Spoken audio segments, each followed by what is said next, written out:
Hello there, guys. How's it going? Welcome to Breakfast All Day. I am Christy. That is Alonso.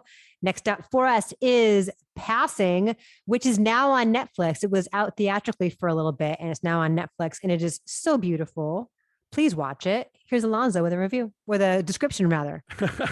Yes, we're both here to review. Yes. This film premiered at Sundance this year and got just rave reviews, and so I'm thrilled to finally get to see it. It is written and directed by Rebecca Hall, based on a novel by Nella Larsen, and it stars Tessa Thompson and Ruth Negga as childhood friends who encounter each other in New York City as adults. It's the 1920s. And Tessa Thompson is married to André Holland. They live in Harlem. He is a doctor. They have a very upscale existence, but she is very involved with like Black politics of the era. She does a lot of volunteer work for the Negro League. And then Ruth Negga's character is married to a white man who does not know that she is Black. She is passing. And as the two of them encounter each other again, and Ruth Negga's character, Claire, gets more involved with Renee, played by Tessa Thompson, she starts spending more and more time with her, sort of craving this connection to a community that she has divorced herself from for all of the perks that come with passing as a white woman in 1920s America.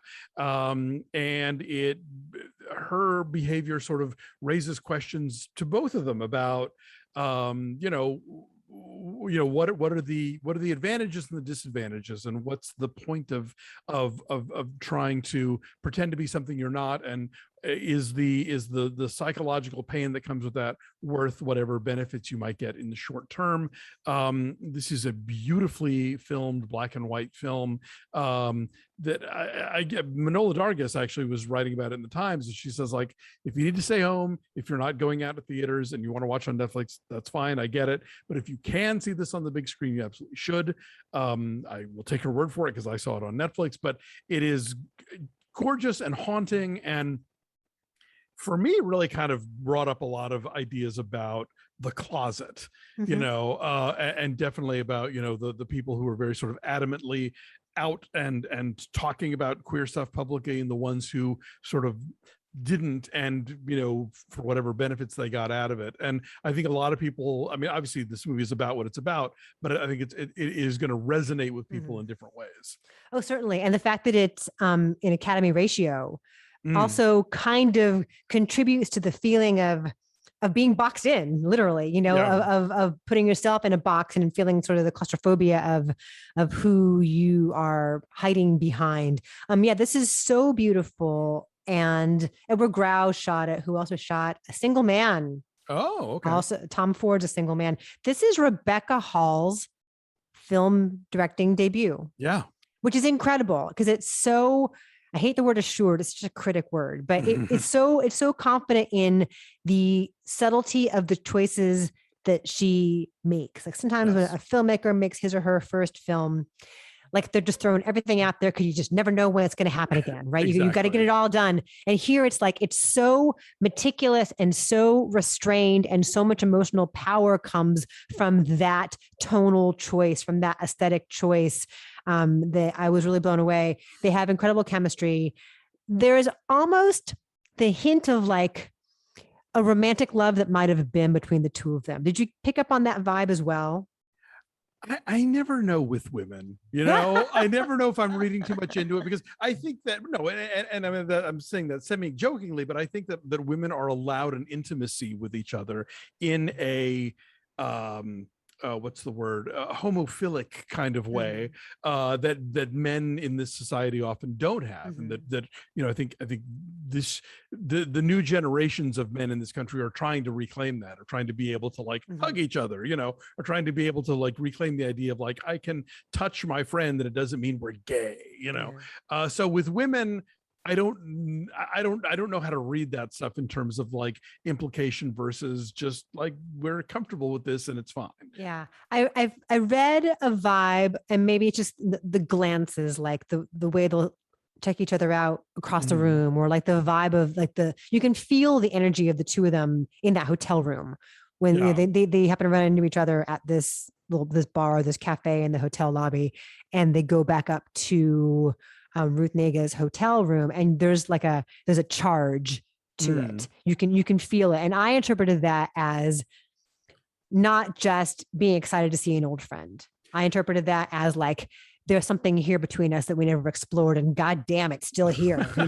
I mean, that's certainly a possibility. I think what I got out of that scene was this notion of like, we can be ourselves. Like you follow Tessa Thompson through the beginning of the film, into stores, in a taxi. She's wearing this cloche hat that covers her eyes. Like there's a brim that, and so to a sense, she also is passing. Like, unless somebody's really paying attention, like they would not necessarily read her as a Black woman. And so, and then when she's in the tea room, she's constantly looking around and like, are they talking about me? No. Is he like, it's that thing of like, am I being clocked? And so when she and Ruth Negga are in that hotel room and can close the door, I think it allows for a certain sense of like, okay, it doesn't matter. Like I can take the hat off. I don't need to think about it. I don't have to be looking around. I'm not having to be conscious about other people in the room and what their perception of me might be. So, and then Alexander Skarsgård shows up and like completely ruins that delightful moment between the two of them. That's a shocking scene.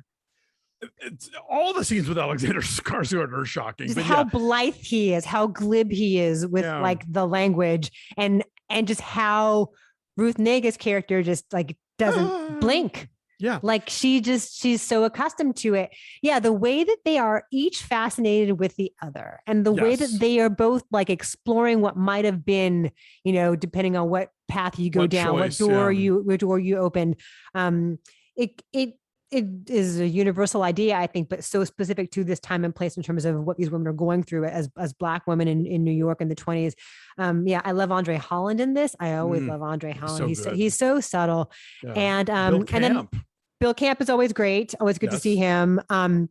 And there is just a great elegance and fluidity to the camera work and beyond the black and white aesthetic, which is like, it's really high contrast kind of black and white. Like it's like shocking white and like deep, deep blacks, I think, to heighten that difference between their lives.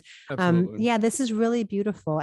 But I feel like maybe it runs out of steam by the end. Like the way the ending happens, it's kind of like, I mean, it's a little abrupt. I have not read the book, so I don't know how true it's being to it, but it felt of a piece. It didn't take me out of it necessarily, although you're right, it's not necessarily as organic as other moments in the film are in terms of, moving what plot there is along.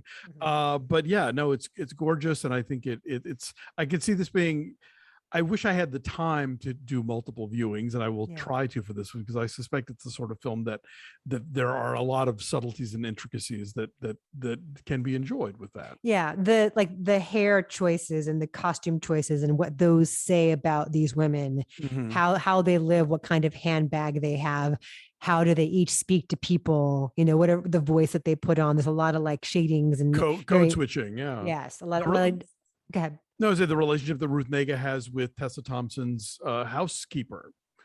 I think that unlocks a whole other thing about like not just race, but also class. And, there's a lot going on here. And you're right. When actors make their first films, you can pretty much rely on them getting a really good cast and directing the actors well. But then after that, it's like, you don't know what's going to happen. But you're right. She very much, everything feels very deliberate. Everything feels like she knows what she wants and she knows how to get it.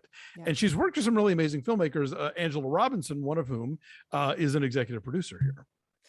Chaz is an executive producer here. My boss, Chaz. Yeah. So what is your number then? I'm saying 9. I said 9. Let's say 9. So Passing is on Netflix, where hopefully we've got a nice, big, beautiful TV to watch it on. And in some theaters, so if you have the chance, you might give that a shot if you are in a place where you can do that. Thanks for watching, everybody. Like this video, to subscribe to our YouTube channel. Follow us at BeFastAllDay on Twitter, Instagram, and Facebook. And check out our Patreon at patreon.com/BeFastAllDay. We are wrapping up a wild season of the morning show. We've got season 2 of The Great and Disney Plus's Hawkeye coming up real soon. And lots of other cool exclusive stuff for our subscribers, including videos like this with no commercials. So Patreon.com/BFest all day. Check it out. Thanks for watching. Bye. Bye.